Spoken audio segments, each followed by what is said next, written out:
The last section or objective that I want to talk about in this section is how you solve right triangle problems using the ratios that we've done. All we've done so far is talk about how you set up ratios, and we haven't really applied them up to this point. So what I need to talk about up to this point is how you solve things. So it says here, solve right triangle ABC if angle A is 61 degrees and B is 32 meters. So if you notice here, I have angle B, angle A, angle C. C is your right angle. B here is 32, and angle A is 61 meters, or 61 degrees. So we don't have all the information. We need to use something to help us solve this, okay? So I'm just going to circle this and say, I don't know side A, so we need to find A.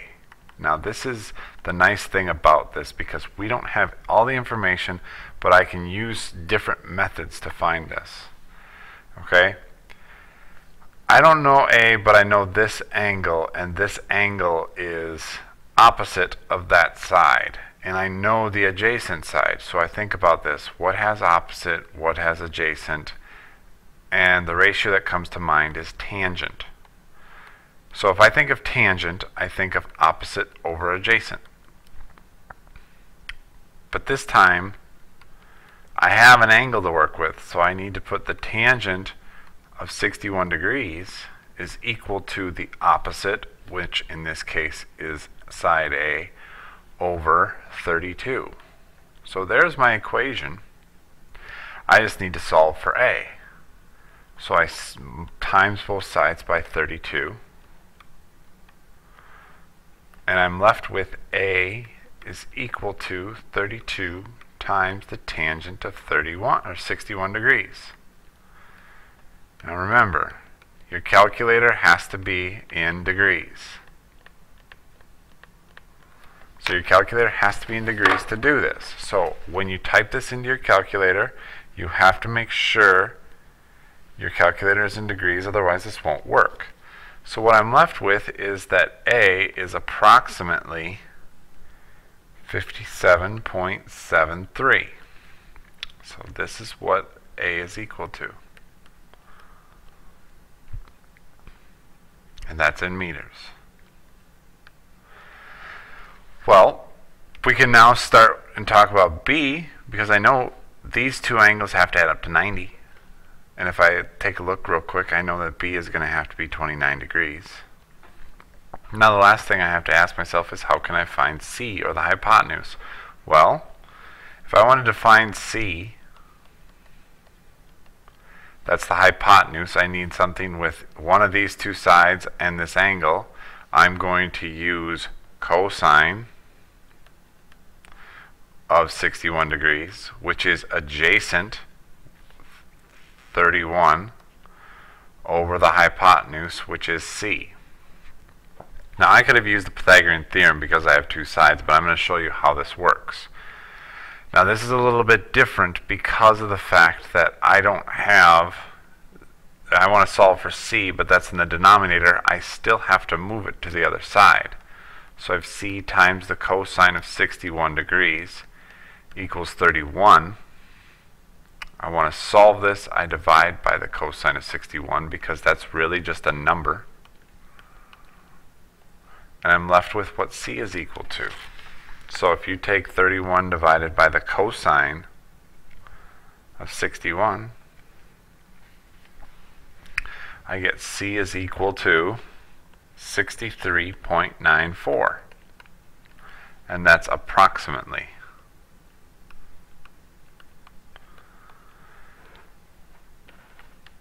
So that's how you can use this. And again, I'm only using two different ways. I use tangent and cosine. You could use secant, you could use cosecant, you could use the Pythagorean theorem, you could use all sorts of different ways to use this. And I'm going to use sine in the next one just to show you how it's done. Okay, but there's a lot of different ways that you can do this. But this is how you use this to solve. So, solve right triangle ABC if B is 19 feet. And B is 40 degrees. Well, very quickly I can say that this is 50 degrees. So A has to be 50 degrees. I'm going to use sine, so I have to use opposite and a hypotenuse. So if I tried this, if I tried the 50 degree, if I tried sine of 50, I'm going to show you how this falls through. I get A over C. I don't know what A is. I don't know what C is. I can't solve for one of those and get an actual answer, so that doesn't work because I don't know A or C. So I can't use sine of 50, so I have to try sine of 40. If I look at this angle, opposite is 19, hypotenuse is C. And that's one of those again where I'm going to just have to multiply both sides by C. So I get C sine of 40 equals 19 divided by the sine of 40. And I get what C is equal to, which is 19 over the sine of 40.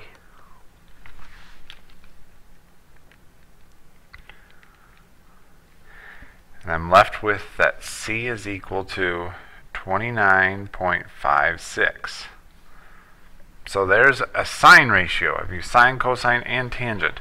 Now I'm going to use Pythagorean theorem to find that. So a squared plus 19 squared equals 29.56 squared. So if I square this,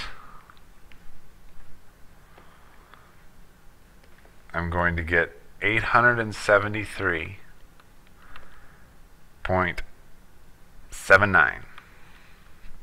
If I square 19, I get 361.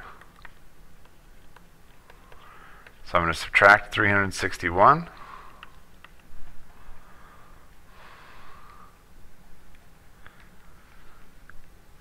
And I'm left with a squared equals 512.79. So to solve that, I need to square root it. And I'm left with, for A, approximately 22.64.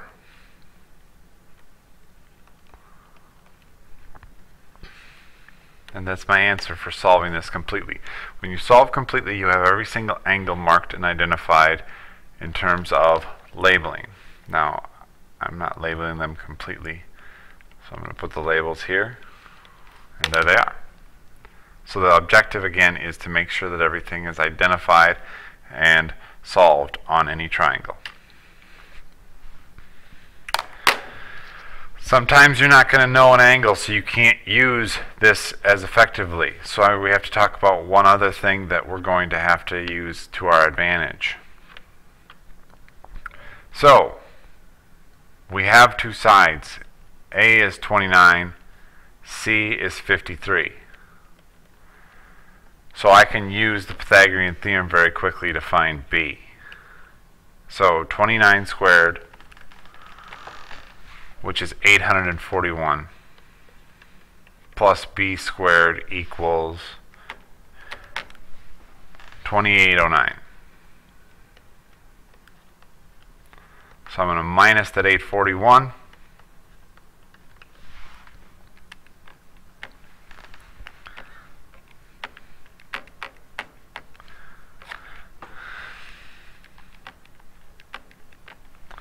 And I get B squared equals 1952. So I square root that. And I'm left with that B is approximately 44.18. And these are all centimeters. But here's the problem. A lot of times people just solve these and say, I'm done. But we still need to know what angle A is. We still need to know what angle B is. And we can't use anything up to this point. We only know that C is 90 degrees, and we can't use anything with that. So what we have to do is we have to be creative with one of our ratios. So I'm just going to pick A, and I'm going to pick a ratio that we know. So if I were to say the tangent of A based on this picture, hopefully you would agree that that would be equal to 29 over 44.18 approximately. Hopefully you agree with that. Doesn't help us find A just yet, but we know that that's true. We can use what's called an inverse property. Okay?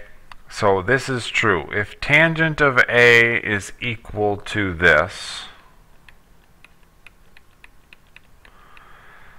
then A is going to be equal to what's called the inverse tangent of this ratio. This is a way to find an angle given a ratio. It's called the inverse tangent. So on your calculator you would hit second and then tangent. So it says tangent with a little -1. And then you type the ratio in. Again, being in radians, or in degrees I mean. If you type that in, you're going to get a measure for angle A, which is 33.28 degrees. Again, inverse allows you to do the exact opposite. The tangent creates a ratio, the inverse tangent creates your angle. So then B is just going to be 90 minus this. So inverse tangent creates your angle from your ratio. So if I take that and minus 90, take 90 minus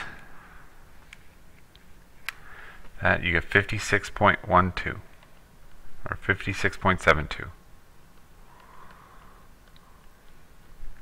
So there's your solved triangle. This is the new thing on how to solve given a specific angle to try and find without knowing the tangent or without knowing the specific angles before you start. These two things I'm going to talk about a little bit in class, but I'm just going to draw a picture for you to kind of set this up. It says, suppose you are 300 feet away from a building, but you're looking up at the tower of said building at an angle of elevation of 15 degrees. How tall is the building? So let's say you're looking up at a building. This building has a tower, and the building is assumed to be built straight up.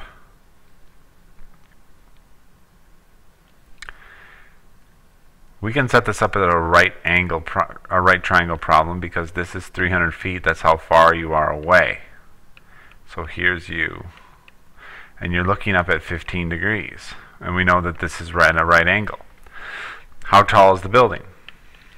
So now we have to figure out, using what we've learned in this video so far, how can I find this using ratios from this class without even needing to find this or this.